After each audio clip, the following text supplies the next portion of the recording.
নমস্কার বন্ধুরা, সবাই কেমন আছেন? আশা করি সবাই ভালোই আছেন। এটি একটি গ্রানাইটের সিঁড়ি। সিঁড়িটি দেখুন, দেখতেও খুব সুন্দর লাগছে। এখানে পার্টি বলেছিল যে সিঁড়িতে টাইলসের কাজ করবে, সেখানে আমরা বলেছিলাম টাইলসের পরিবর্তে গ্রানাইট করতে পারেন। তখন তিনি রাজি হয়ে গেছিলেন। পরে করার পরে তিনি খুব খুশি। যাই হোক, আসুন দেখুন কেমন লাগছে। যারা যারা দেখছেন সবাইকে একান্তভাবে অনুরোধ, চ্যানেলটিকে সাবস্ক্রাইব করুন, লাইক করুন এবং অবশ্যই শেয়ার করে দেবেন, যাতে আপনাদেরও বন্ধুরাও দেখতে পারে। দেখুন, এই যে সিঁড়ি শেষ, ওপরে নিয়ে গেলাম না। এটি হচ্ছে ওপেন ডাইনিং বলুন, ড্রয়িং রুম বলুন কিংবা হল বলুন, একই ব্যাপার, কারণ ওনার একটাই রুম আছে। এই যে জানলাটি দেখছেন, জানলাতে আমরা গ্রানাইটের কাজ করেছি। টাইলসের থেকে অনেক বেশি শক্ত হয় গ্রানাইট। টাইলসে যখন ড্রিল করে স্লাইডিং করার সময় অনেক সময় টাইলস ফেটে যায়, ওই জন্য আমরা জানলাটিতে গ্রানাইট করে দিই যাতে না ফাটে। দেখুন, এই জয়েন্টগুলো দেখছেন যেখানে ব্ল্যাক হয়ে রয়েছে, একটু একটু ওয়েট করুন, এই ব্ল্যাক জয়েন্টেও কাহিনির একটা শোনাবো আপনাকে। এটা হচ্ছে বাথরুম। দেখুন, ফ্লোরে পুরো ইপক্সি করা আছে। এই যে ব্ল্যাক জয়েন্টগুলো দেখছেন, ওটা ব্ল্যাক না, ওটা হচ্ছে কফি ব্রাউন কালার।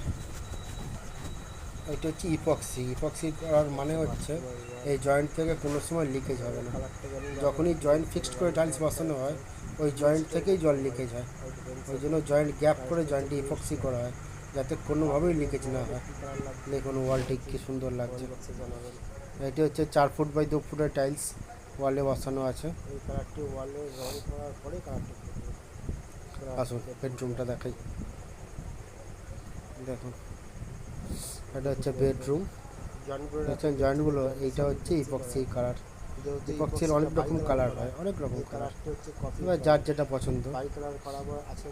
ইনি পছন্দ করেছেন কফি ব্রাউন কালার, ওই জন্য কফি ব্রাউন করা হয়েছে। এই যে দেখুন জয়েন্ট কফি ব্রাউন কালার করলে কি হয়, ধরুন টাইলসের পুরো অপোজিট কালার করলেন, তখন জয়েন্টগুলো হাইলাইট হয়ে যায়, দেখতেও সুন্দর লাগে।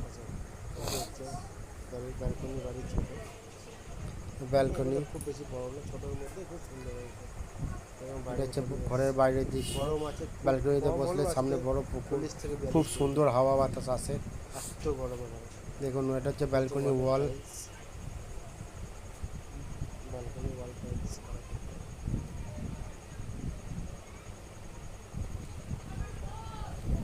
এখানে স্টিলের রেলিংয়ের কাজ হবে, ওই জন্য গ্রেনাইট লাগানো। এই গ্রেনাইটের ওপরেই কাজ হবে স্টিলের। যারা যারা দেখছেন সবাইকে অনুরোধ, চ্যানেলটিকে সাবস্ক্রাইব করুন, লাইক করুন এবং অবশ্যই শেয়ার করুন।